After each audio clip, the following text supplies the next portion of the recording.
Hello, good morning everyone. আজকে আমরা class 10 এর আমাদের চ্যানেলে তোমাদের সবাইকে স্বাগত। এবং ক্লাস 10 এর আমরা যে অঙ্কগুলো শেষ করেছিলাম কোষে দেখি 1.1 আমরা কিছুটা শেষ করেছিলাম। তো আজকে আমরা কোষে দেখি 1.1 পুরো করব। তো চলো করা যাক।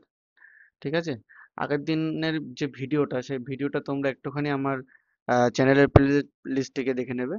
এবং সেখানে একটা সুন্দর প্লে লিস্ট তৈরি করেছি আমি মাধ্যমিকদের জন্য, অনলি ফর মাধ্যমিক 2025-26-এর যে ব্যাচ, তোমাদের পুরো ব্যাচটাই আমি ইউটিউবে ফ্রি আপলোড করছি। একের পর এক ভিডিও আসতে থাকবে, তোমরা সময়ের সাথে সাথে দেখতে পারবে এবং প্রত্যেকটা ক্লাস তোমরা ভালো করে দেখবে এবং বুঝবে।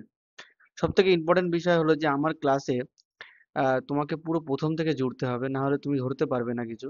এবং মাঝখান থেকে ঢুকলে হয়তো তোমাকে একটু বেশি ব্রেন খাটাতে হতে পারে জিনিসটা বোঝার জন্য। কিন্তু প্রথম থেকে তুমি যদি একই নাগারে যদি দেখতে থাকো, তাহলে আই থিঙ্ক আমার মনে হয় তোমার কাছে ম্যাথ খুবই সহজ হয়ে যাবে এবং খুবই সহজ লাগবে। আমার সঙ্গে তোমাকে জুড়তে হবে। তো চলো শুরু করছি। আগের দিন কোষে দেখি 1.1-এর কিছু অঙ্ক বাকি ছিল আগের ভিডিওতে। তো আজকে সেই ভিডিওটা কমপ্লিট করবো, অর্থাৎ কোষে দেখি 1.1 আমরা কমপ্লিট করব। তো চলো শুরু করি। দেখো, আমি আগের দিনের ভিডিওতে যা যা বলেছিলাম সেগুলো একটুখানি কভার আপ করার চেষ্টা করছি, তোমরা একটুখানি ধরে নেবে। সো আমি আগের দিন শেখানো হয়েছিল যে তোমাদের এক চল বিশিষ্ট দ্বিঘাত সমীকরণের আকার, অর্থাৎ এক চল বিশিষ্ট দ্বিঘাত সমীকরণ কেমন দেখতে হয়। একটা এক চল বিশিষ্ট দ্বিঘাত সমীকরণ দেখতে হয় A X square plus B X plus C এইরকম আকারে। মনে করো আমি যদি একটা সমীকরণ লিখি, মনে করো 3x square plus 5x plus 6 is equal to 0। সবার প্রথমে দেখতে হবে যে এক চলো কেন বলছে। এক চলো বলার কারণ হলো, ভালো করে দেখো যে এখানেও এক্স, এখানেও এক্স, আর এখানে যদি আমি এক্স টু দি পাওয়ার 0 লিখে দিই তাহলে এখানেও এক্স। অর্থাৎ কি, যে এখানে একটাই চলো এক্স কে নিয়ে কাজ হচ্ছে, এই জন্য এর নাম হচ্ছে এক চলো। এই চ্যাপ্টারটার নামও আমরা রেখেছি কি এক চলো, ঠিক আছে। আর দ্বিঘাত সমীকরণ কারণ কারণ দেখো কি এক্স এর যে হাইয়েস্ট পাওয়ার, দেখো এক্স এর মাথায় দেখো হাইয়েস্ট কত আছে, 2 আছে, এটাকে কি বলে ঘাত, এটাকে কি বলে ঘাত। যেহেতু এখানে পাওয়ারে 2 থাকে, এটাকে ঘাত বলে, ইংরেজিতে বলে পাওয়ার, ইংরেজিতে পাওয়ারে বলে। তো আমরা এখানে বলি এক্স স্কোয়ার। তো এক্স এর সব থেকে বেশি যে পাওয়ারটা আছে সেটা হচ্ছে 2, এই জন্য এটাকে বলা হয় দ্বিঘাত সমীকরণ। কি সমীকরণ? দ্বিঘাত সমীকরণ। এই দ্বিঘাত সমীকরণের বিশাল একটা বৈশিষ্ট্য আছে, সেটা হচ্ছে কি যে এই সমীকরণটা তুমি যদি সলভ করতে পারো তাহলে এই সমীকরণে এক্স এর দুটো মান পাবো। এই জন্য একে দ্বিঘাত সমীকরণ বলা হয়, কারণ কি দুটো মান, এর দুটো ঘাত আছে বলে এর মানও কটা হবে, দ্বিঘাত। যদি এক্স এর পাওয়ার যদি এরকম 3 থাকতো তাহলে হয়তো এক্স এর তিনটে মান পেতাম আমরা। এরকম ধরনের সমীকরণ আমরা পরবর্তীতে হয়তো সলভ করব, সেখানে আমরা দেখবো এক্স এর তিনটে মান পাচ্ছি। তো এক্স এর পাওয়ার যা থাকে কোন একটা সমীকরণে, হাইয়েস্ট পাওয়ার যা থাকে, সেই হিসাবে নির্ভর করে যে ওটা কি সমীকরণ হবে। তো আমাদের চ্যাপ্টারের নাম হচ্ছে এক চল বিশিষ্ট দ্বিঘাত সমীকরণ, কেন আমরা বুঝতে পারলাম। আচ্ছা, এবার এক চল বিশিষ্ট দ্বিঘাত সমীকরণের রূপটা কেমন। এটা হচ্ছে একদম মানে বেসিক রূপ। এই রূপে যদি তুমি নিয়ে আসতে পারো কোনো সমীকরণকে, তাহলে তুমি বলতে পারবে যে এক চল বিশিষ্ট দ্বিঘাত সমীকরণে তুমি প্রকাশ করে দিয়েছো। তো দেখো যে এখানে এক্স, এক্স এক্স স্কোয়ারের সঙ্গে এক্স স্কোয়ার দেখো সুন্দরভাবে মিল খাচ্ছে। এখানেও দেখো এক্স এর সঙ্গে এখানেও এক্স মিল খাচ্ছে। আর এখানে দেখো সির সঙ্গে এখানে 6 মিল খাচ্ছে। তো সেই হিসাবে আমরা দেখো কম্পেয়ার করলে দেখতে পারবো যে এর মান কত হয়ে যাবে। এর মান তুমি বলতে পারবে যে 3, এ ইজ ইকুয়াল টু 3 বলতে পারছো। তেমনি করে বি তুমি কত বলতে পারছো, বি বলতে পারছো দেখো বি ইজ ইকুয়াল টু 5, +5 বলতে পারছো। আর সি ইজ ইকুয়াল টু দেখো তুমি বলতে পারছো যে +6। তো আমরা কিন্তু এই সমীকরণের, এটা হচ্ছে বেসিক আকারে প্রকাশ করে দিয়েছি, তাই জন্য এটাকে বলবো হচ্ছে এক চল বিশিষ্ট দ্বিঘাত সমীকরণ।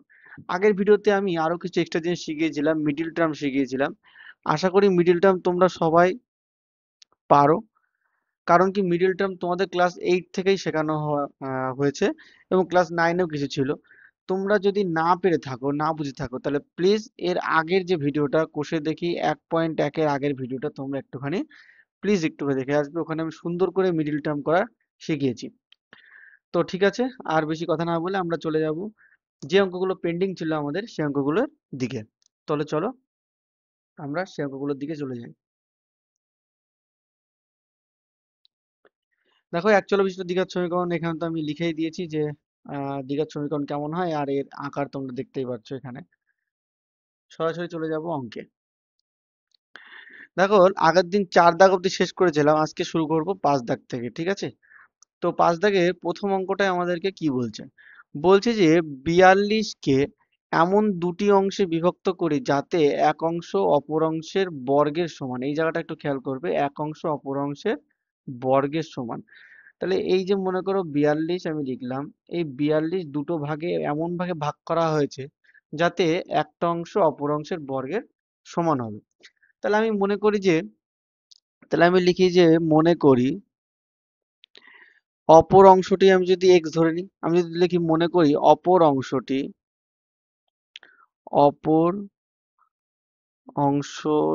হলো x। তাহলে ভালো করে দেখো, যদি মনে করো অপর অংশটা মনে করো x হয়, তাহলে একটি অংশ, একটা দুটো অংশ হয়তো না, একটি অংশ আর অপর অংশ, তো অপর অংশ যদি x হয় তাহলে একটি অংশ কি হবে, এক্স স্কোয়ার। কারণ কি বলছে, এক অংশ অপর অংশের বর্গের সমান, তাহলে অপর অংশ যদি এক্স হয় তার স্কোয়ারের সমান হবে, তাই তো? আর এই দুটো যোগফল করেই নিশ্চয়ই 42 আসছে। তাহলে আমি এখান থেকে লিখতে পারবো, তাহলে একটি অংশ হলো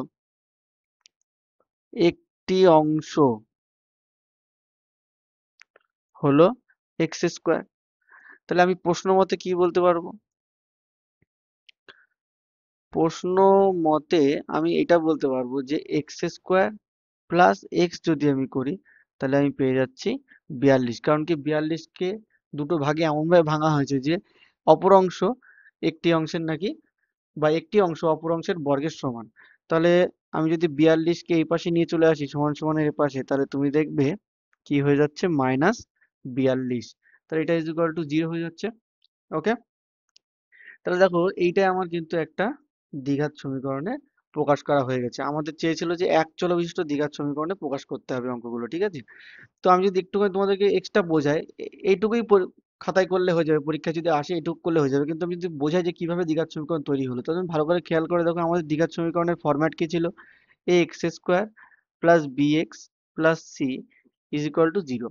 তার মানে তুমি বলতে পারছো যে এখানে কিছু নেই মানে কি এক আছে, এখানে কিছু নেই মানে এক আছে, অর্থাৎ এ মানে তুমি দেখো বলতে পারছো এক, বি মানেও বলতে পারছো +1, আর সি মানে তুমি বলতে পারছো -42। আর দেখো এখানেও এক্স, এই জায়গাও এক্স, এই জায়গাও এক্স স্কোয়ার, এই জায়গাও এক্স স্কোয়ার, এখানেও কিছু নেই মানে X to the power zero, এখানে কিছু নেই মানে X to the power zero. আশা করি তোমরা সবাই জানো যে X to the power zero মানে হচ্ছে এক। কোনো কিছুর পাওয়ারে যদি জিরো থাকে না, তাহলে সেটার মান এক হয়ে যায়। যদি আমি ওয়াই টু দি পাওয়ার মনে করো জিরো লিখি, তাও এর অ্যান্সার কত হবে, এক। কোনো কিছুর পাওয়ারে যখন জিরো থাকে তখন তার অ্যান্সার এক হয়। অর্থাৎ এখানে কিছু না থাকা মানে তুমি এখানে ছোট্ট করে x to the power zero বলতেও পারো, কোনো সমস্যা নেই।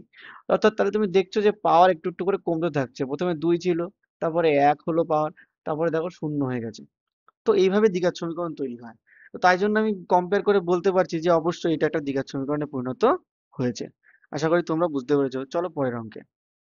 বলছে ক্রমিক ধনাত্মক অযুগ্ম সংখ্যার গুণফল নাকি 143। তাহলে আমাকে একটুখানি বুঝতে হবে যে ক্রমিক ধনাত্মক অযুগ্ম সংখ্যা, আগে বলো ক্রমিক মানে কি। আমি যদি লিখি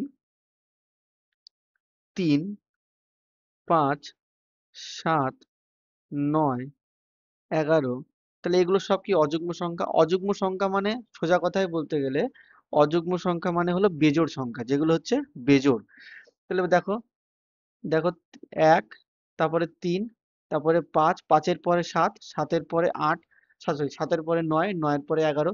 তো পরপর যদি যখন আমরা এরকম ক্রমিক বিজোড় সংখ্যাগুলোকে সাজাই, তাকে বলা হয় ক্রমিক সংখ্যা, তাই না?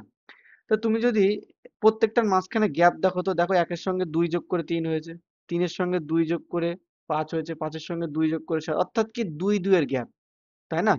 তাহলে আমি যদি ধরে নিই, আমি যদি ধরি, আমরা করছি এক দাগের অঙ্ক, আমি যদি ধরেই নিই যে বিজোড় সংখ্যাটি, বিজোড় সংখ্যাটি বা তুমি এখানে অযুগ্মও বলতে পারো, অযুগ্ম সংখ্যাটি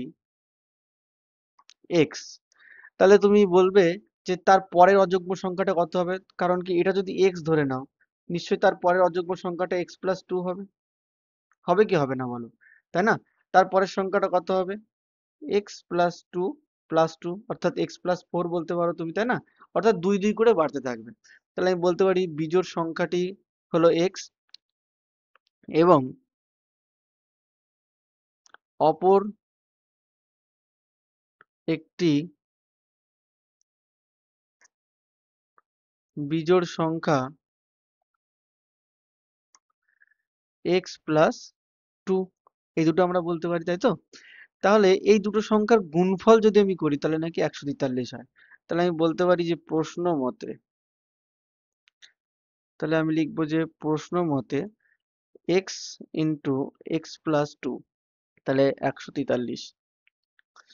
তাহলে আমি যদি এটাকে গুণ করে দিই ভেতরে, তাহলে কত হয়ে যাবে দেখো, x square plus two x is equal to 143। 143কে আমি এদিকে নিয়ে চলে আসি, তাহলে তুমি দেখতে পাচ্ছ হয়ে যাচ্ছে -143। আর দেখো এটা আমাদের একটা দ্বিঘাত সমীকরণের, এক চল বিশিষ্ট দ্বিঘাত সমীকরণের রূপ হয়ে গেছে। ঠিক আছে, যদি এটাই হয়ে থাকে তাহলে আমরা চলে যাব পরবর্তী অঙ্কে।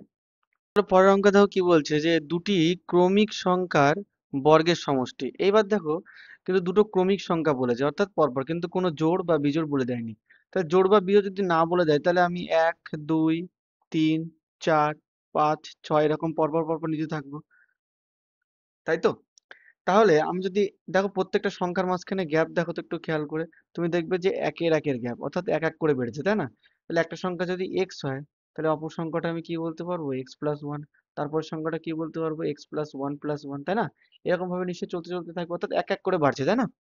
তাহলে আমি এখানে ধরতে পারি, ধরি, তাহলে আমি এখানে কি লিখবো, যে ধরি একটি ক্রমিক সংখ্যা, একটি সংখ্যা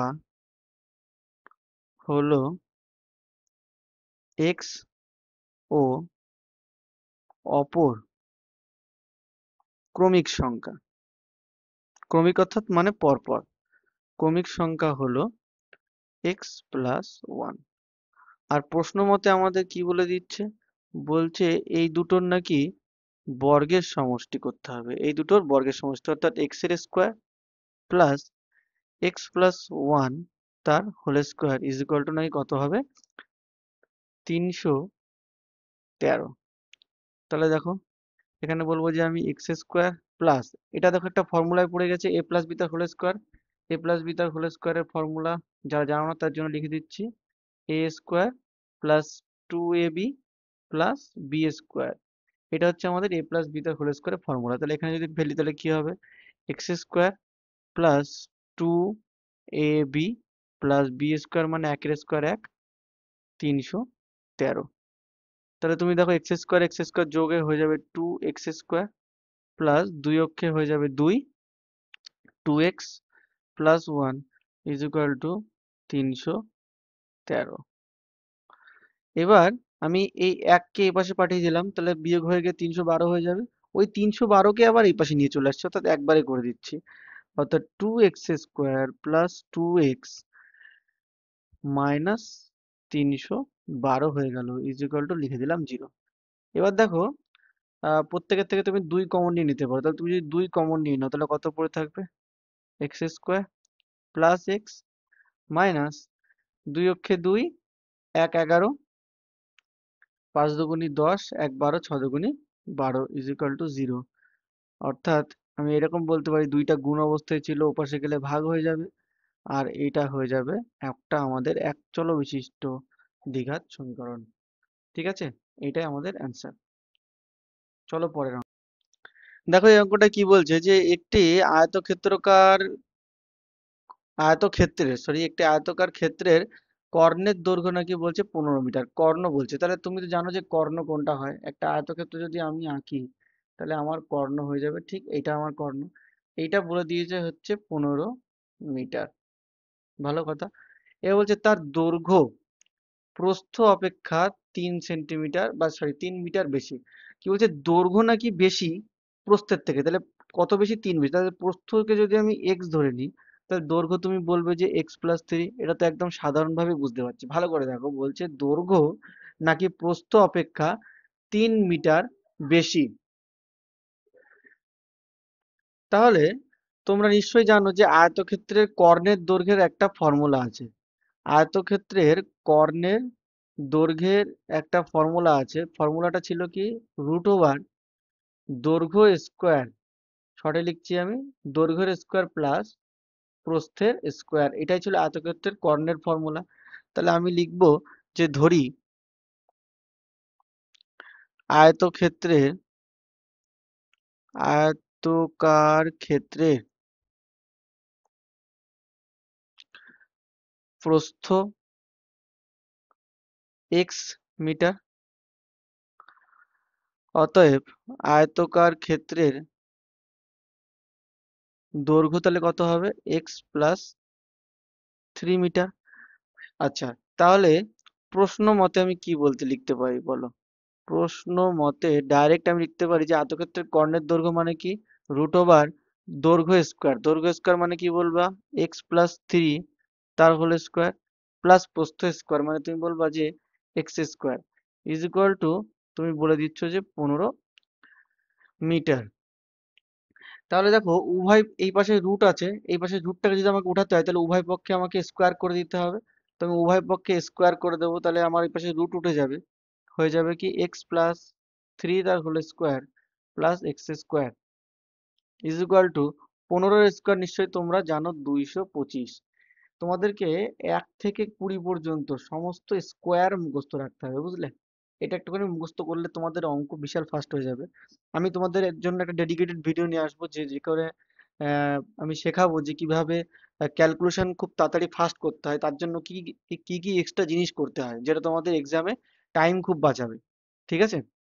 তো চলো, এগেইন এ প্লাস বি তার হোল স্কোয়ারের ফর্মুলা পড়ছে।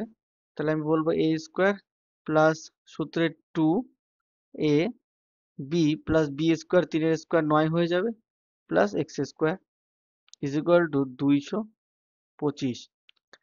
আমি করলাম কি, এই এক্স স্কোয়ারকে যোগ করে দিলাম, হয়ে গেল 2x স্কোয়ার, এখানে হয়ে গেল 3 দুগুণি 6x, আর 225কে এইদিকে নিয়ে চলে আসলে হয়ে যাবে -225। সেখান থেকে 9 যদি বিয়োগ করে দিই তাহলে হয়ে যাবে 16 আর 9 25, অর্থাৎ 216 ইজ ইকুয়াল টু 0। তাহলে দেখো উভয় থেকে 3 কমন যাচ্ছে, কারণ কি সবাই তো জোড়। তাহলে সরি সরি সরি 2 কমন যাচ্ছে, তাহলে 2 কমন নিয়ে নেব। এখানে হয়ে যাবে এক্স স্কোয়ার প্লাস 3 দুগুণি 6, এখানে হয়ে যাবে 2 অক্ষে 2, শূন্য দিয়ে 8 দুগুণি 16 ইজ ইকুয়াল টু 0। আর আমি বলতে পারি যে x square plus 3x minus 108 is equal to 0। যারা এখানে 2 দিয়ে ভাগটা বোঝোনি তাদের জন্য আমি আরেকবার বলছি যে সিম্পল ভাগ করা হয়েছে, এটা আমি মনে মনে ডাইরেক্ট করেছি, তোমরা এইভাবে করতে পারো, সাইডে 2 অক্ষে 2। আশা করি ক্লাস 10-এ তোমরা পড়ো, এই ধরনের ভাগগুলো তোমাদের একদম মানে মনে মনে তোমরা ডাইরেক্ট করতে পারো, এরকম হয়তো তোমরা হয়ে উঠেছো। কিন্তু সবাই তো এরকম নাও হতে পারে, তো তাদের জন্য আমি বলছি তোমাদের কোনো সমস্যা নেই, তোমরা সাইডে ভাগ করে নিতে পারো। যারা একটুখানি ধরতে অসুবিধা হয়, যাদের যাদের একটু লেট হয় করতে, তাদের কোনো সমস্যা নেই, তোমরা সাইডে করে নিতে পারো। তো 1 নামলো, তাহলে শূন্য দিয়ে আমি আবার 6 নামালাম, তখন আমি বলতে পারছি যে 8 দুগুণি 16। ঠিক এক্স্যাক্টলি এই ঘটনাটাই আমার এখানে ঘটেছে। ঠিক আছে? তাহলে দেখো এটা আমরা x square plus 3x plus minus 108 is equal to 0, তাহলে আমরা সেই ফরম্যাটে নিয়ে চলে এসেছি। তাহলে এটা আমাদের দ্বিঘাত সমীকরণের আকার তৈরি হয়ে গেছে। চলে আসবো আমরা নেক্সট অঙ্কে। দেখো 6-2 অঙ্কটা আমাদেরকে বলছে যে এক ব্যক্তি 80 টাকায় কয়েক কিলোগ্রাম চিনি ক্রয় করলেন। তাহলে 80 টাকায় উনি কিছু কিলোগ্রাম চিনি কিনেছে। কত কিলোগ্রাম চিনি কিনেছে আমি জানি না, আমি ধরে নিলাম যে এক্স কিলোগ্রাম উনি চিনি কিনেছে, অর্থাৎ তাহলে আমি বলতে পারি যে এক্স কেজি চিনির দাম 80 টাকা। তাহলে 1 কেজি চিনির দামের হিসাব আমি করতে পারি। এক্স কেজি চিনির দাম যদি 80 টাকা হয়, তাহলে 1 কেজি চিনির দাম কত টাকা হবে তুমি বলো? 1 কেজি চিনির দাম কত হবে? তাহলে তুমি বলবে যে 80 ইন্টু 1/x, অর্থাৎ 80/x টাকা।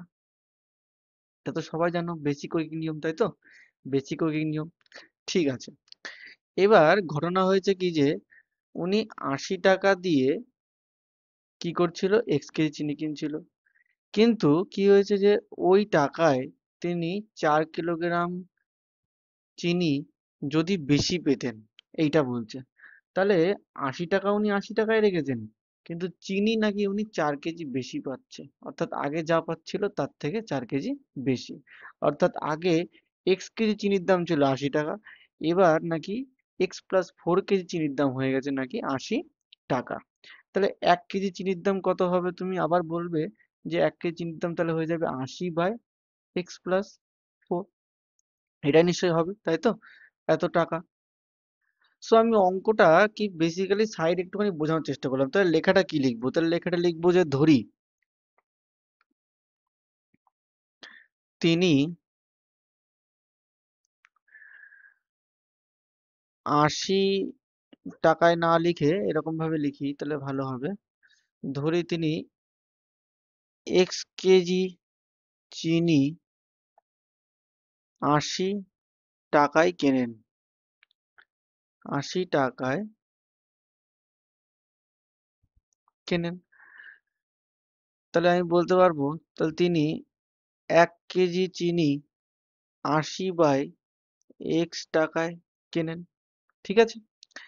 এবার ঘটনা সবই ঠিক আছে, শুধুমাত্র 80 টাকায় উনি চিনি কিনছেন, 80 টাকার চিনিই কিনছেন, কিন্তু এবার নাকি চিনি পাচ্ছে নাকি উনি 4 কেজি বেশি। চিনি নাকি এবার 4 কেজি বেশি পাচ্ছে। তাহলে আমি লিখবো যে তিনি x+4 কেজি চিনি 80 টাকায় কেনেন। এখানে একটু যদি লিখে দেবো, যদি তিনি x+4 কেজি চিনি 80 টাকায় কেনেন, অর্থাৎ তাহলে আবার লিখবো যে যদি 1 কেজি চিনি, তাহলে কত টাকায় কিনবেন তিনি? 80/x+4 টাকায় তিনি কিনবেন, তাই তো? তাহলে চিনির দাম 1 টাকা নাকি কম হতো, চিনির দাম 1 টাকা কম হতো। এবার এখানে আমাকে একটা জিনিস একটুখানি ক্লিয়ারলি স্বাভাবিকভাবে বুঝতে হবে যে উনি আগে মনে করো 80 টাকায়, আমি ধরে নিচ্ছি এক্স এর মনে করো 80 টাকায় মনে করো উনি 2 কিলো চিনি কিনতো, ধরে নিলাম 2 কিলো চিনি কিনতো। 80 টাকায় উনি 2 কেজি চিনি কিনতেন, কিন্তু এখন উনি 80 টাকায়, এই 80 টাকায় উনি পে করেন, কিন্তু চিনি উনি 2 কেজি তো পানই, কিন্তু 4 কেজি চিনি আরো এক্সট্রা পায় মনে করো, তাহলে টোটাল 6 কেজি চিনি পায়। তো 6 কেজি চিনি যখন পাচ্ছে, তার মানে কি চিনির দাম আগে যা ছিল এখন তার থেকে কমে গেছে, তার মানে নিশ্চয়ই এটা কম দাম আর এটা বেশি দাম। তাহলে বেশির থেকে কমটা যদি মাইনাস করা হয় তাহলে কত হয়? 1 হয়। অর্থাৎ তাহলে আমি প্রশ্ন মতে, এখানে আমি প্রশ্ন মতে লিখতে পারবো কি, যে চিনির দাম আগে 80/x টাকা ছিল, কিন্তু দাম কমে গেছে, তাই জন্য 80 + 80/x+4 হয়ে গেছে, কিন্তু সেই কমটা কত টাকা? সেটা হচ্ছে নাকি 1 টাকার ডিফারেন্স হয়েছে।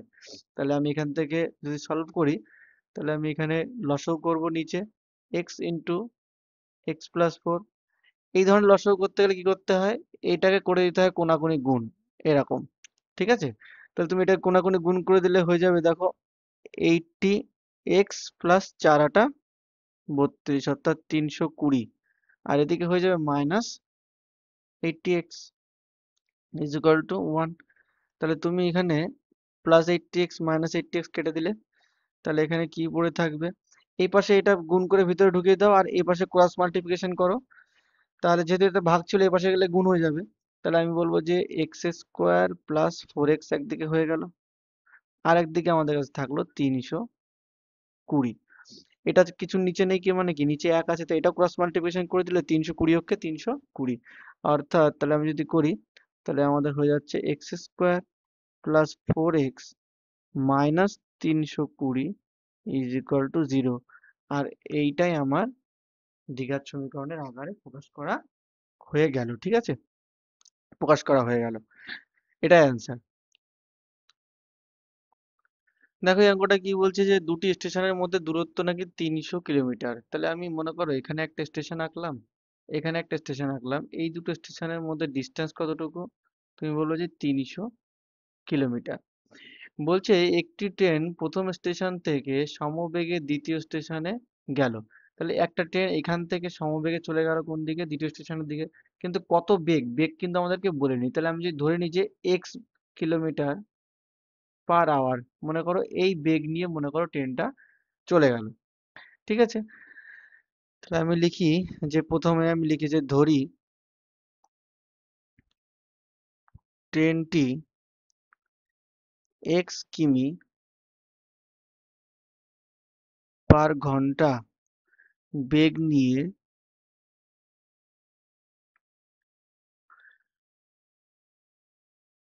প্রথম স্টেশন থেকে স্টেশন থেকে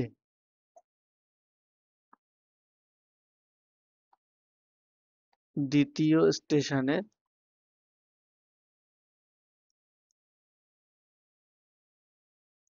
দিকে গেল। তাহলে প্রথম স্টেশন থেকে দ্বিতীয় স্টেশনের দিকে গেল, ঠিক আছে। তাহলে কত কিলোমিটার বেগ নিয়ে গেছে? কিলোমিটার বেগ নিয়ে কিন্তু ও চলে গেছে, কিন্তু কত ডিস্টেন্স কভার করেছে? এই প্রথম 300 কিলোমিটার ডিস্টেন্স কভার করেছে। আর দ্বিতীয় স্টেশনের দিকে এটা ট্রেনটির গতিবেগ ঘন্টায় 5 কিলোমিটার যদি বেশি হতো, তাহলে ট্রেনটির দ্বিতীয় স্টেশনে যেতে 2 ঘন্টা সময় কম লাগতো, তাই তো? তাহলে আমি 300 মিটার দূরত্ব অতিক্রম করেছি x কিলোমিটার/আওয়ার বেগে, তাহলে আমার টাইম কত লেগেছে? তো একটা সূত্র নিশ্চয়ই তোমরা সবাই জানো, যদি না জেনে থাকো, এটা তোমাদের সময় দূরত্বের অঙ্কে থাকে, যে সময় সমান সমান দূরত্ব বাই বেগ। এইটা তোমাদের কিন্তু হয়ে যায়, ঠিক আছে। তাহলে আমি বলবো যে ট্রেনটি x কিমি/ঘন্টা বেগে 300 মিটার যেতে সময় নেয়। সময় নেয় কতটুকু? তুমি বলবে যে যে দূরত্ব নাকি ও 300 মিটার, আর সময় লেগেছে নাকি এক্স, তাই তো? তাহলে এত ঘন্টা সময় নেয়, এত ঘন্টাও সময় কিন্তু নেয়, ঠিক আছে। তাহলে এবার বলছি যে ট্রেনের গতিবেগ যদি 5 কিলোমিটার বেশি হতো, তার মানে কি? যদি ট্রেনের বেগ 5 কিমি বেশি হয়, তাহলে বেগ কত হবে? তাহলে বেগ হবে, বলতে পারবো যে x+5 কিলোমিটার/আওয়ার। x+5 কিলোমিটার/আওয়ার, এটা আমাদের বেগ, তাই তো? তাহলে আমি বলবো যে যে x+5 কিলোমিটার/আওয়ার বেগে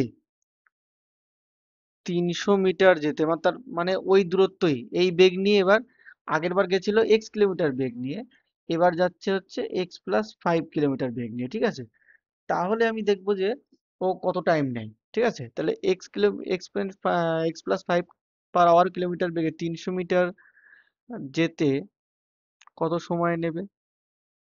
সময় লাগবে, তুমি বলবে যে 300/x+5, এগেইন ওই ফর্মুলা, এত ঘন্টা। তাহলে দ্বিতীয়বার কিন্তু নাকি বেগ বাড়িয়ে দিয়েছে, তাহলে তুমি যখন যখন বাড়িয়ে দিচ্ছ, টাইম নিশ্চয়ই তোমার কম লাগছে, তার মানে নিশ্চয়ই এটা কম সময়, আর এটা হচ্ছে তোমার বেশি সময়। তাহলে এই সময়ের গ্যাপ কতটুকু? বলছে নাকি 2 ঘন্টা। এই সময়ের গ্যাপ নাকি 2 ঘন্টা সময় কম লাগতো, দেখো। তাহলে আমি বলতে পারবো যে আমি বলতে পারবো প্রশ্ন মতে এক্স সরি প্রশ্ন মতে আমি কি বলতে পারবো যে 300/x - 300/x+5 = 2।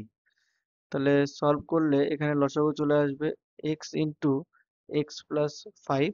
তাহলে কোনাকুনি গুণ করব, তাহলে এদিকে হয়ে যাবে 300x, আর এদিকে 3×5 = 15, অর্থাৎ 1500, আর এদিকে হয়ে যাবে -300x = 2। আচ্ছা, তাহলে এদিকে 300x, এদিকে 300x প্লাস মাইনাসে কেটে গেল। এবার এটাকে আমি গুণ করে ডাইরেক্ট এর সাথে গুণও করে দিচ্ছি একবারে কোনাকুনি, ঠিক আছে। তাহলে যদি করি সেটা, তাহলে কি হবে দেখো, x² তো ওইদিকে 2 গুণ হলে হয়ে যাবে 2x²। এদিকে দেখো 5x, তাহলে ওদিকে 2 গুণ করলে হয়ে যাবে 5 দুগুণি 10x ইজ ইকুয়াল টু 1500। তাহলে পরের লাইনে আমি বলতে পারি যে 2x² minus, sorry, plus 10x, আর ওই 1500 কে এই পাশে নিয়ে আসলে হয়ে যাবে -1500। তাহলে এখান থেকে 2 কমন চলে যাচ্ছে, তাহলে হয়ে যাবে দেখো x² প্লাস 5 দুগুণি 10x মাইনাস 1500 এর অর্ধেক কত হবে? 1500 কে 2 দিয়ে ভাগ করলে হয়ে যাবে 750, আর 2টা এই পাশে চলে আসলে 0/2 গুণ অবস্থায় ছিল, পাশে আসলে কি হয়ে যাবে? ভাগ হয়ে যাবে, অর্থাৎ 0 হয়ে যাবে। তাহলে এইটাই হচ্ছে আমাদের অ্যান্সার, দ্বিঘাত সমীকরণের আকারে চলে এসছে। চলো পরের অঙ্কে দেখো কি বলছে, যে একজন ঘড়ি বিক্রেতা 336 টাকায় নাকি একটা ঘড়ি বিক্রি করলেন। এটা তার কি বিক্রয় মূল্য। যদি তিনি যত টাকায় ঘড়িটি ক্রয় করেছিলেন শতকরা তত টাকা লাভ করেছে, তাই তো? তাহলে আমি যদি ধরি তিনি কত টাকায় ঘড়িটা ক্রয় করেছে তা আমি জানি না, তাহলে আমি যদি ধরি যে এক্স টাকায় তিনি ঘড়িটা কিনেছিলেন, তাই না? তাহলে আমি লিখবো যে ধরি ধরি তিনি ঘড়িটি ধরি তিনি ঘড়িটি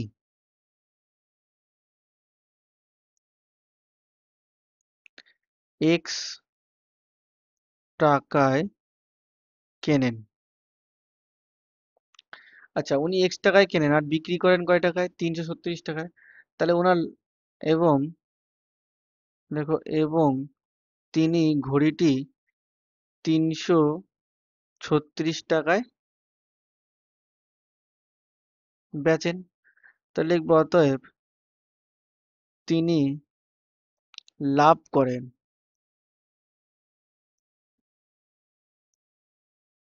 তিনি কত টাকা লাভ করেন? তিনি বিক্রি করেছেন 336 টাকায় আর কিনেছিলেন এক্স টাকায়, তাহলে এই দুটোকে বিয়োগ করে দিলেই আমি লাভ পেয়ে যাব। এই টাকাটাই তো আমার লাভ। মনে করো আমি একটা জিনিস 10 টাকায় কিনলাম, 15 টাকায় বেচলাম, তাহলে আমার লাভ কতটা? 15 থেকে 10 বিয়োগ করলে 5 টাকা আমার লাভ, তাই তো? সেটাই আমি করছি। তাহলে বিক্রয় মূল্য থেকে যদি আমি ক্রয় মূল্য বিয়োগ করে দিই, তাহলে আমি কি পাবো? লাভ পেয়ে যাবো। তাই এটা আমার লাভের টাকা। এবার দেখো বলছে লাভটা কিভাবে হয়েছে। যে লাভটা হয়েছিল সেটা নাকি শতকরা তত টাকা তার লাভ হয়েছে যত টাকা নাকি তার ক্রয় মূল্য। তাহলে তার ক্রয় মূল্য কত টাকা ছিল? এক্স টাকা, তত পার্সেন্ট লাভ হয়েছে। তাহলে আমি প্রশ্ন মতে এরকম বলতে পারি, প্রশ্ন মতে এটা তো আমার লাভ।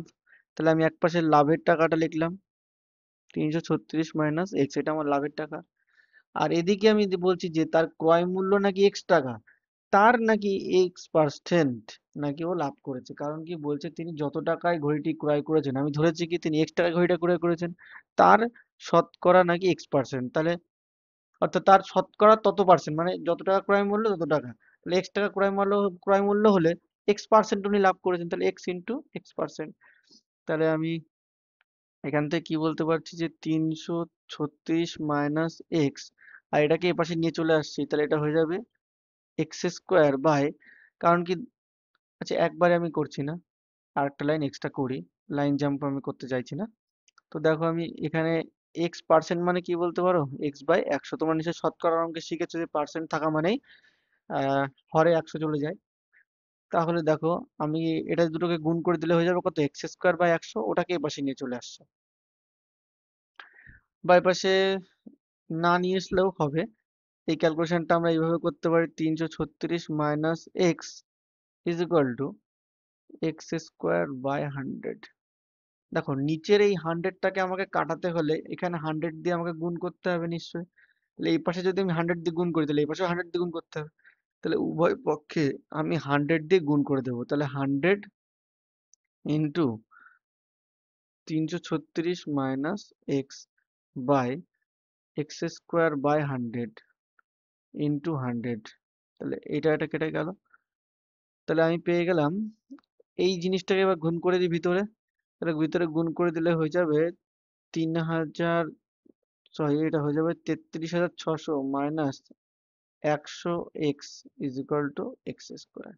তাহলে এই সবকটাকে আমি এইদিকে নিয়ে চলে যাব, তাহলে হয়ে যাবে আমার কত? x² মাইনাস, টা হয়ে যাবে প্লাস 100x, আর এটা হয়ে যাবে মাইনাস 33,600 ইজ ইকুয়াল টু 0। আর দেখো এটাই আমাদের দ্বিঘাত সমীকরণের আকারে পড়ে আছে। চলো পরের অঙ্কে। দেখো এই অঙ্কটা কি বলছে, স্রোতের বেগে 2 কিলোমিটার নাকি স্রোতের বেগ আছে, আর ঘন্টায় নাকি 2 কিলোমিটার স্রোতের বেগ, আর রতন মাঝি কি করেছে, স্রোতের অনুকূলে 21 কিলোমিটার গেছে, আবার গিয়ে ফিরে এসছে।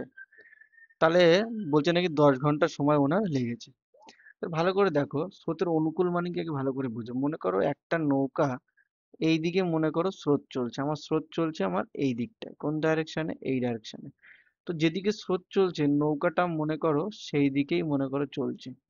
তাহলে এটাকে বলা হয় স্রোতের অনুকূল। স্রোতের অনুকূল, তাহলে নৌকার গতিবেগ আমি ধরে নিলাম যদি 3 হয়, আর স্রোতের গতিবেগ যদি 2 হয়, তাহলে টোটাল গতিবেগ হয়ে যাবে 3 আর 2 5। এরকম ব্যাপারটা হচ্ছে। এটা হচ্ছে মেন বিষয় যেটা বোঝানোর চেষ্টা করছি, ঠিক আছে?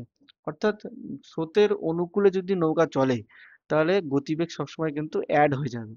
ভালো করে তুমি ভাবো যে, মনে করো স্রোতের গতি মনে করো এইদিকে, আর নৌকা মনে করো এইদিকেই চালাচ্ছি আমি, তাহলে আমার গতিবেগ বেশি কষ্ট হবে না।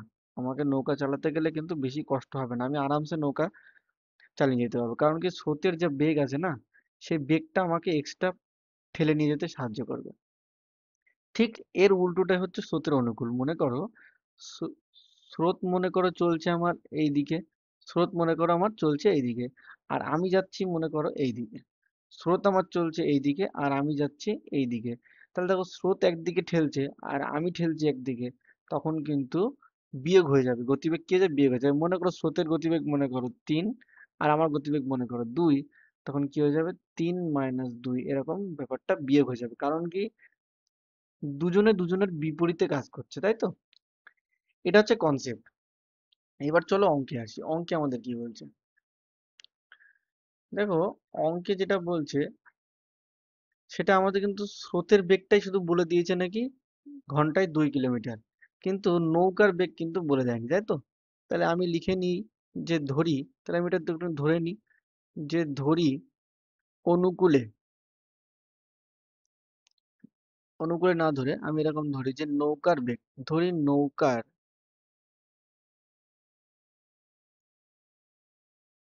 বেগ হলো x কিলোমিটার/ঘন্টা। হলো?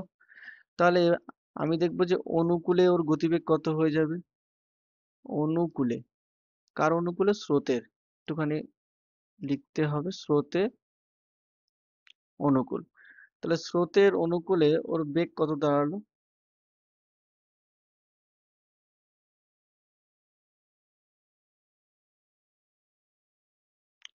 তাহলে স্রোতের অনুকূলে বেগ দাঁড়ালো, তুমি বলছো যে নৌকার বেগ যা থাকবে তার সঙ্গে স্রোতের বেগ কিন্তু পুশ করে যাবে, তাই তো? তাহলে স্রোতের বেগ নাকি 2 কিলোমিটার, তাহলে x + 2 কিলোমিটার/আওয়ার হয়ে গেল। এটা কিন্তু নৌকার বেগ হয়ে গেল কিন্তু অনুকূলে। তাহলে প্রতিকূলে, স্রোতের প্রতিকূলে কি ঘটনা ঘটলো, প্রতিকূলে অর্থাৎ যখন উনি গিয়ে আবার ফিরে আসছে, বললো না যে উনি একবার গেলেন আবার গিয়ে ফিরে আসলেন। তাহলে যাওয়ার সময় তো অনুকূলে গেছে, কিন্তু আসার সময় তো স্রোত যেদিকে চলছে তার বিপরীতে ওনাকে আসতে হবে, তাহলে তো প্রতিকূলে ওনাকে আসতে হবে। তাহলে প্রতিকূলে নৌকার বেগ কত হয়ে যাবে বলো, তুমি বলবা যে x - 2 হয়ে যাবে, কারণ নৌকার বেগ এক্স ছিল আর স্রোতের গতিবেগ 2, তাই জন্য মাইনাস হয়ে যাচ্ছে, কারণ ডিরেকশন দুটো আলাদা আলাদা হয়ে গেছে, এত কিলোমিটার/আওয়ার। তাহলে এটা নাকি নৌকার বেগ। আচ্ছা, এবার দূরত্ব কতটুকু গেছে বলো, দূরত্ব গেছে দেখো 21 কিলোমিটার, তার মানে এই পজিশন থেকে এই পজিশনের দূরত্ব হচ্ছে 21 কিলোমিটার। তার মানে 21 কিলোমিটার প্রথমে গেছে যাওয়ার সময়, আবার আসার সময় আবার 21 কিলোমিটার এসছে। তাহলে আমি বলবো যে অনুকূলে, বলবো যে স্রোতের অনুকূলে, স্রোতের অনুকূলে সময় লেগেছে, ওনার কত সময় লেগেছে। তাহলে আমি সেই সময়ের ফর্মুলা বলছি, যে দূরত্ব বাই বেগ, তার দূরত্ব হচ্ছে 21 কিলোমিটার আর বেগ ওনার কত, x + 2। এত সময় লেগেছে, তাই তো, এত ঘন্টা বলে দাও। আর স্রোতের প্রতিকূলে তুমি বলো, প্রতিকূলে নাকি সময় লেগেছে 21/2, x-2 ঘন্টা, তাই তো? তাহলে এই দুটো সময় মিলে মানে যেতে আর আসতে নাকি ওনার 10 ঘন্টা সময় লেগেছে। কত ঘন্টা? 10 ঘন্টা। তাহলে আমি এখানেই বলতে পারি যে প্রশ্ন মতে আমি বলতে পারি যে 21/x+2 plus 21/x-2 is equal to 0। Sorry sorry sorry, is equal to 0 বলবো না, একটুখানি মিস্টেক হয়ে গেছে। ইজ ইকুয়াল টু আমি বলবো 10। ইজ ইকুয়াল টু বলবো 10। তাহলে দেখো, এটা আমি যদি লসাগু করি তাহলে হয়ে যাবে x+2 ইন্টু x-2। তাহলে তুমি কোনাকুনি গুণ করে দেবে। তাহলে কোনাকুনি গুণ করলে প্রথমটা মনে করো এই কোণার সাথে এই কোণায় গুণ করছি, তাহলে তুমি বলবা যে 21 অক্ষে 21 x মাইনাস 21 দুগুণি 42, আর এদিকে প্লাস করলে 21 অক্ষে 21 x আর এদিকে প্লাস 42 ইজ ইকুয়াল টু 16। তাহলে এখানে কাটা যাবে কোনটা কোনটা? দেখো, এখানে +42 -42 কাটা গেল, আর এখানে 21 দুগুণে উপরে হয়ে গেল 42 x। আর নিচে খেয়াল করে দেখো, a+b × a−b, তাহলে a² - b² ফর্মুলা পড়ে গেছে। তাহলে তুমি বলবা যে a² - b² মানে 2 এর স্কোয়ার 4 ইজ ইকুয়াল টু 16। তাহলে গুণ করে দাও, কোনাকুনি গুণ করে দাও, তাহলে হয়ে যাবে 16 x² মাইনাস 4 × 16 = 64, আর এদিকে করলে 42 এই 42 কে এদিকে নিয়ে চলে আসো, তাহলে হয়ে যাবে -42 x minus 64 is equal to 0। আর এখান থেকে যদি 2 কমন নিয়ে নাও, তাহলে কত পড়ে থাকবে দেখো। 2 কমন নেবা না 2 কমন নেবা বেশি? 4 দিয়ে, না 2 কমন নাও, তাহলে 8 দুগুণি 16, 8x² মাইনাস 21 দুগুণি 42 মাইনাস 32 দুগুণি নাকি 64। তাহলে এইটাই আমার হয়ে গেল দ্বিঘাত সমীকরণের আকার। এই অঙ্কটা এই জায়গায়, এটাই আমাদের অ্যান্সার। এটাই আমাদের অ্যান্সার। অঙ্কটা আমি আরেকবার একটুখানি চেষ্টা করছি যে ভালো করে আরেকবার, ফাইনালি আরেকবার বোঝানোর জন্য। কারণ কি, আমার মনে হচ্ছে যে এটা আরেকবার বোঝানো দরকার। এই অঙ্কটা খুব ভালো অঙ্ক, পরীক্ষায় আসলেও আসতে পারে। এটা আমি খেয়াল করো, আমি লেজার পেন দিয়ে বোঝানোর চেষ্টা করছি। আমার একটা নৌকা আছে, সেই নৌকাটা এইদিকে যাচ্ছে, নৌকাটা মনে করো এই দিকে যাচ্ছে, আর আমার স্রোতও মনে করো এইদিকে যাচ্ছে। তাহলে আমার গতিবেগ, আমার কষ্ট কিন্তু বেশি হবে না, আমি আরামসে পার করে যেতে পারবো। তার মানে কি, আমার গতিবেগ অ্যাড হয়ে যাচ্ছে, গতিবেগ আমার কি হচ্ছে, গতিবেগ আমার যোগ হয়ে যাচ্ছে। তাহলে আমি কি ধরেছি যে নৌকার বেগ নাকি ধরেছি যে x কিলোমিটার, নৌকার বেগ ধরেছি x কিলোমিটার। তা নৌকার বেগ যখন আমি x কিলোমিটার ধরবো, তাহলে স্রোতের অনুকূলে আমার গতিবেগ কি, আমার স্রোতের বেগ নাকি 2 কিলোমিটার/আওয়ার, সরি মানে 2 কিলোমিটার। তাহলে আমি নৌকার বেগ যা ধরেছি তার সঙ্গে স্রোতের বেগ নিশ্চয়ই অ্যাড হয়ে যাবে, তাই জন্য অ্যাড করে দিয়েছি। ঠিক একইভাবে প্রতিকূলে আমার নৌকা যদি এইদিকে যায় আর আমি যদি এইদিকে ফিরি, বা সরি, আমার নৌকা যদি এদিকে যায় আর স্রোত যদি তার বিপরীত দিকে থাকে, তাহলে নিশ্চয়ই আমার গতিবেগটা বিয়োগ হয়ে যাবে। তাই জন্য আমি নৌকার বেগের থেকে আমি স্রোতের বেগ বিয়োগ করে দিয়েছি। এই দুটো গতিবেগ পেয়ে গেলাম। এবার আমি দেখছি যে সময় কতটা লাগছে। তাহলে স্রোতের অনুকূলে আমার সময় লাগছিল কত বলো? তুমি বলবা যে বেগ বাই, সরি, দূরত্ব বাই বেগ। তার দূরত্ব নাকি 21 কিলোমিটার, অর্থাৎ এই পয়েন্ট থেকে এই পয়েন্টের যে দূরত্ব, সেই ডিস্টেন্সটা নাকি 21 কিলোমিটার। 21 কিলোমিটার। তা ওই মাঝি 21 কিলোমিটার গেছে, আবার 21 কিলোমিটার ফিরে এসছে। তো 21 কিলোমিটার যাওয়ার সময় ওনার সময় লেগেছিল কত? 21/x+2। আর আসার সময় ওনার সময় লেগেছে 21/x-2। এইটুকু করতে নাকি ওনার টাইম লেগেছে নাকি 10 ঘন্টা। তাহলে আমি বলতে পারি এই দুটোর যোগফল নাকি 10। এখানে কি করলাম, অপারেশনটা দেখো ভালো করে। এখানে আমি করেছি কি যে x+2 আর x-2 লসাগু করে দিয়েছি, অর্থাৎ গুণ করে দিয়েছি। তাহলে নিয়ম কি, যে এই কোনাকুনি এর সাথে গুণ হবে আর এই কোনাকুনি এর সাথে গুণ হবে, শর্টকাট নিয়ম, তাই তো?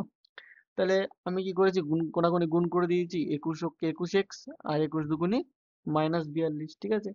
ঠিক একইভাবে এই পাশে যদি আমি গুণ করি, তাহলে 21 প্লাস 21 আর 21 দুগুণি +42। আর তারপরে ইকুয়াল টু 16। তাহলে নিচে দেখো ফর্মুলায় পড়ে গেছে a plus b into a minus b, তাহলে a square minus b square ফর্মুলায় ফেলেছি।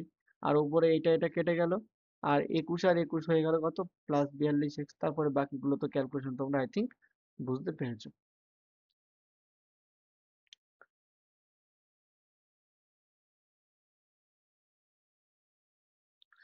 আচ্ছা দেখো একটুখানি, আহ বলছে যে আমাদের বাড়ির বাগান পরিষ্কার করতে মহিম অপেক্ষা মজিদের 3 ঘন্টা বেশি সময় লাগে। মহি অপেক্ষা মজিদের 3 ঘন্টা বেশি সময় লাগে, তাহলে মহিমের কতটুকু সময় লাগে জানি না, আর মজিদেরও কতটুকু সময় লাগে জানি না। কিন্তু কতটুকু কাজ, তাহলে আমি ধরে নিই যে মোট কাজ আমার মনে করো 1 অংশ কাজ। আমার কাছে টোটাল 1 অংশ কাজ আছে, টোটাল কাজটাকে আমরা সবসময় 1 অংশ ধরে নিয়ে চলি। তাহলে আমি বলবো যে ধরি মহিম অপেক্ষা মজিদ 3 ঘন্টা বেশি সময় লাগে। তাহলে আমি ধরে নিই যে মহিমের বা মহিমের লিখে ধরি ধরি মহিম x ঘন্টায় করে 1 অংশ কাজ। মনে করো মহিম x ঘন্টায় করে 1 অংশ কাজ, তাহলে অতএব মহিম 1 ঘন্টায় করে কত অংশ কাজ, তুমি বলবে 1/x অংশ কাজ। ঠিক একই রকম তাহলে মজিদের ক্ষেত্রে কি হবে বলো, তুমি বলবে যে মজিদের ক্ষেত্রে মজিদ কিন্তু 3 ঘন্টা বেশি সময় নেয় ওই 1 অংশ কাজ শেষ করতে, তাই না? বলেই দিয়েছে। তাহলে তুমি বলবে যে 3x+3 ঘন্টায় করে 1 অংশ কাজ।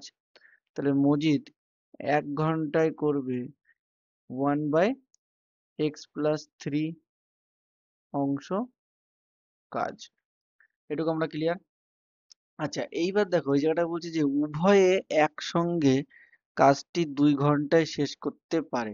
তাহলে উভয় যদি 2 ঘন্টা করে কাজ করে তাহলে কত অংশ কাজ শেষ হবে টোটাল? একসাথে যদি কাজ করে তাও তো সে 1 অংশ কাজই করবে, তাই না? তাহলে আমি 2 ঘন্টার হিসাব করে নিই। তাহলে আমি যদি বলি মহিম 2 ঘন্টায় কতটুক করে আমি বার করে নিই, তাহলে তুমি বলবে যে 2/x, কারণ কি 2 গুণ হয়ে গেল উপরে। তেমনি করে মজিদ 2 ঘন্টায় কতটুক কাজ করবে, তুমি বলবে যে 2/x+3 অংশ কাজ, তাই তো? তাহলে এরা দুজনে 2 ঘন্টায় করে এতটুক এতটুক কাজ, তাই না? এও 2 ঘন্টা এতটুক করে, এও 2 ঘন্টা এতটুক করে, তাহলে দুজনে উভয় 2 ঘন্টায় কতটুক করবে? তাহলে আমি বল, তাহলে দুজনে উভয় মিলে নিশ্চয়ই পুরো কাজটাই করবে, নিশ্চয়ই তো মানে 1 অংশ কাজ করবে। তাহলে এই কাজটা আর এই অংশটা, এই দুটো মানেই কি 1 অংশ কাজ। এই দুটো মানেই কি 1 অংশ কাজ। তাহলে আমি এখান থেকে প্রশ্ন মতে কি বলতে পারি, যে 2/x+2/x+3 is equal to 1। তাহলে implies that x into x plus 3, তাহলে এটা কোনাকুনি গুণ করে দিলে কত হয়ে যাবে বলো, 2x প্লাস 3 দুগুণে 6, আর এদিকে হয়ে যাবে plus 2x is equal to 1। তাহলে উপরে হয়ে গেল 4x প্লাস 6, আর নিচে হয়ে গেল গুণ করলে x ভিতরে ঢুকে যাচ্ছে x² plus 3x is equal to 1। তাহলে এইটাকে এই পাশে গুণ করে দেবো, তাহলে পরের লাইনে হয়ে যাবে যে 4x plus 6 is equal to x² plus 3x। এবার আমরা কি করব, এইগুলোকে সব এদিকে নিয়ে চলে যাব। তাহলে তুমি বলবে যে x² প্লাস 3x, এটা হয়ে যাবে -4x R -6 is equal to 0। তাহলে আমরা বলতে পারবো যে x² minus x minus 6 is equal to 0। তাহলে এইটাই হলো আমাদের দ্বিঘাত সমীকরণে চলে আসলো। তাহলে আমাদের অঙ্কটা এখানে শেষ হলো। চলে আসবো পরের অঙ্কে।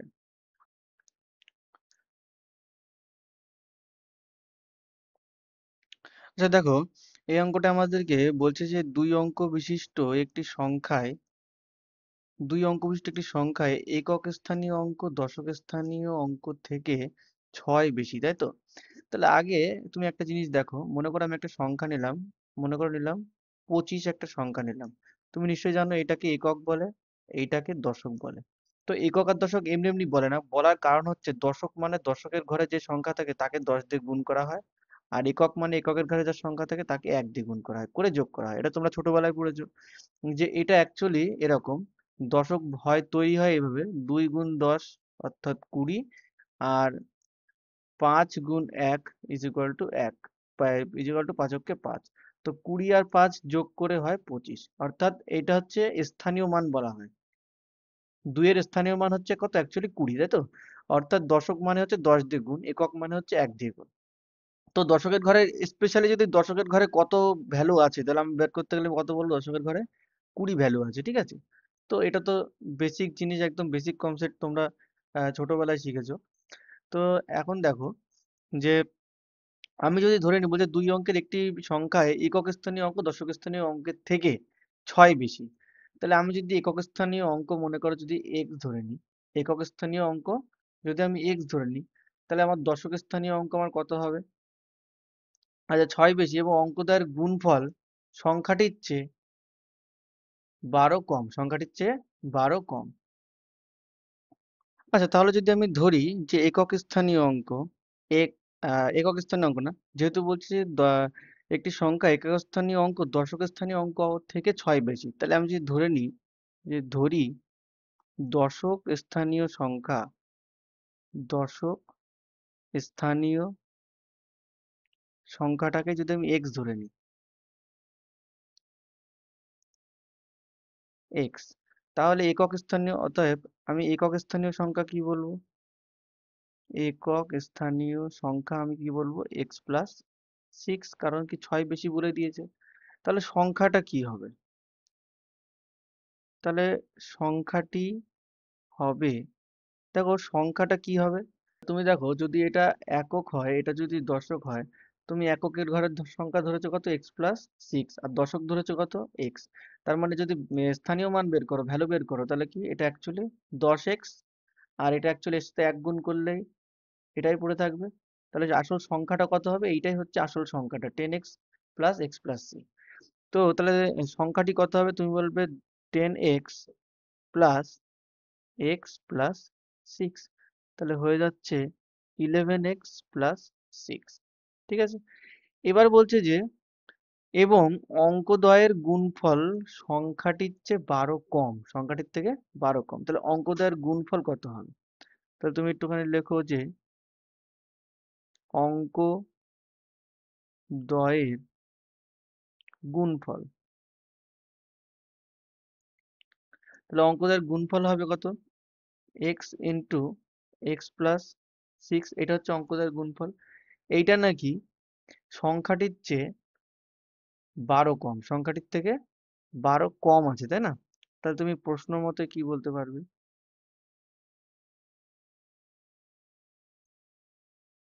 তাহলে তুমি বলতে পারবে যে এক্স ইন্টু এক্স প্লাস 6, এটা নাকি সংখ্যাটার থেকে 12 কম। সংখ্যাটা কত? 11x plus 6 minus 12। তাহলে এবার আমি সলিউশন করি, গুণ করি। তো এটা হয়ে যাবে x square plus 6x is equal two, এখানে হয়ে থাকবে 11x, আর এটা বিয়োগ করলে হয়ে যাবে -6। এই 11x কে আমি এই পাশে নিয়ে আসছি, তাহলে ওটা বিয়োগ হয়ে যাবে, বিয়োগ হয়ে যাবে 5x, -5x, আর এটা হয়ে যাবে +6 ইজ ইকুয়াল টু 0।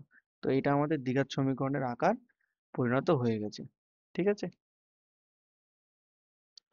দেখো বলছে যে 45 মিটার দীর্ঘ এবং 40 মিটার প্রশস্ত একটি আয়তক্ষেত্রাকার খেলার মাঠের বাইরের চারপাশে সমান চওড়া একটি রাস্তা আছে। ওই রাস্তার ক্ষেত্রফল 450 বর্গ মিটার। তাহলে আমাদেরকে সবার আগে ছবি আঁকতে হবে ভালো করে, হ্যাঁ?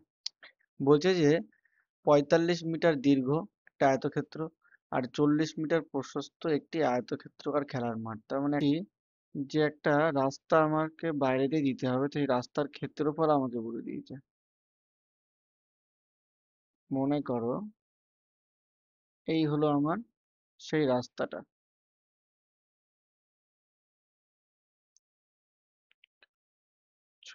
ব্রাশ দিয়ে একটুখানি আঁকি। মনে করো এই হলো সেই আমার রাস্তাটা, যেটার কথা আমি এই জায়গায় বলছি। মানে এই জায়গাগুলোর কথা আমি বলার চেষ্টা করছি, এই জায়গাগুলো আমার রাস্তা, তাই না? আর ভেতরে আমার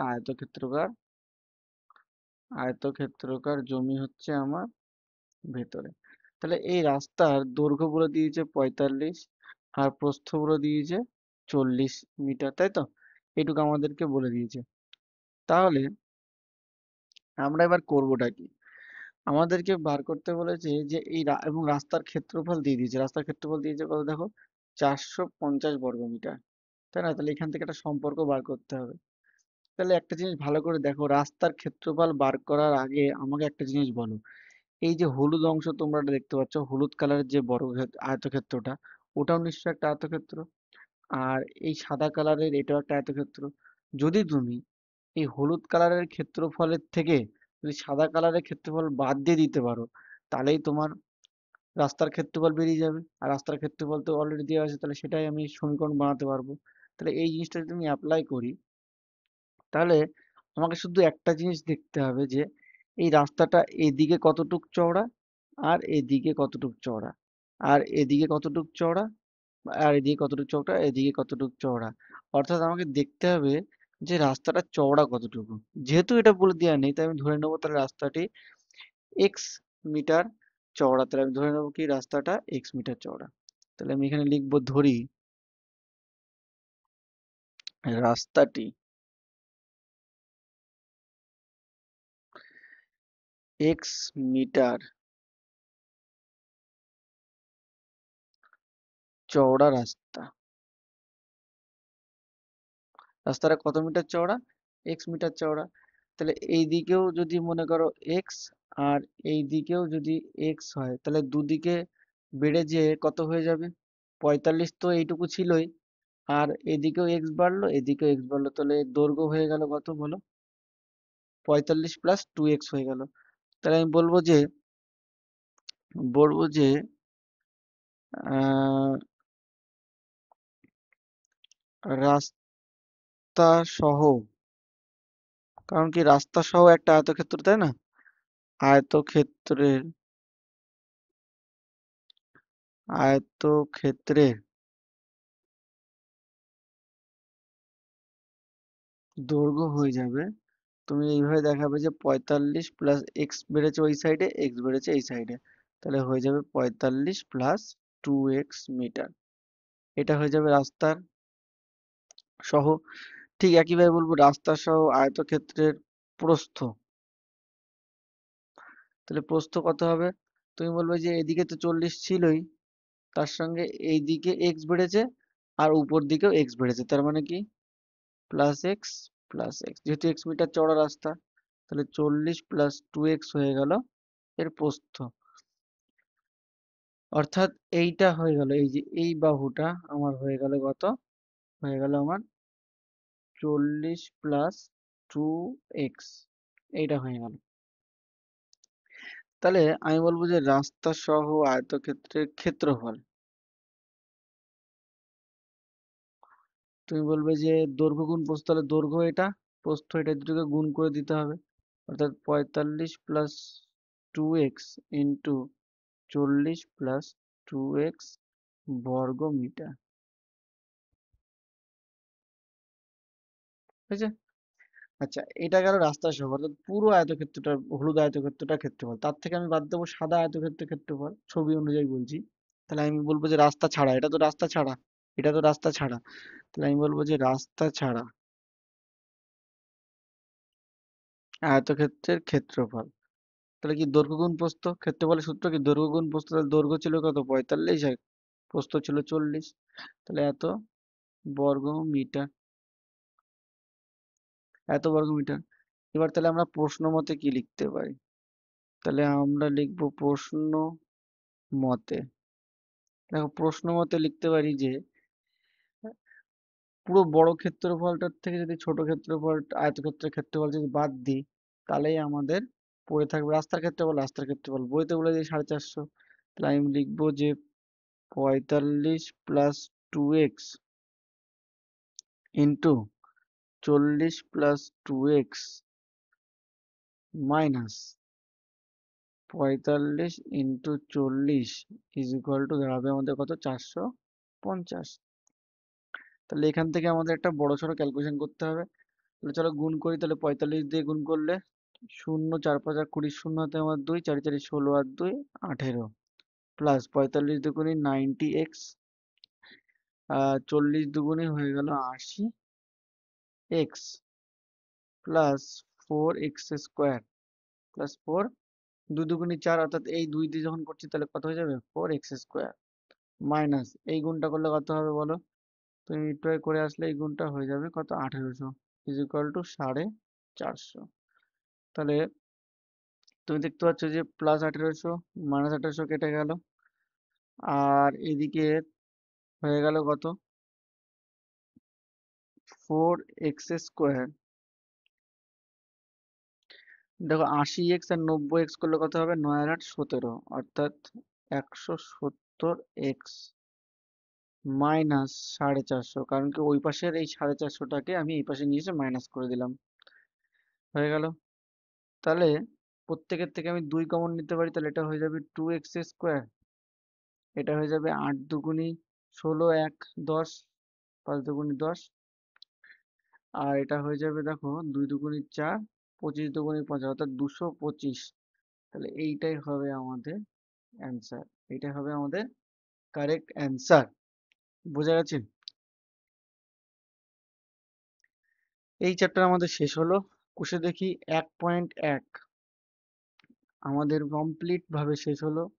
তোমাদের যদি কোনো জায়গায় কোনো রকম ডাউট থাকে তাহলে তোমরা এই ডাউট জিজ্ঞাসা করতে পারো। আর স্পেশালি আমি একটা জিনিস বলবো যে প্লিজ তোমরা একটুখানি কমেন্ট করার চেষ্টা করো, কারণ কি তোমাদের কমেন্ট খুব ইম্পর্টেন্ট। তোমরা যদি কমেন্ট না করো আমি বুঝতে পারবো না যে তোমাদের অ্যাকচুয়ালি সমস্যাটা কোন জায়গায় হচ্ছে।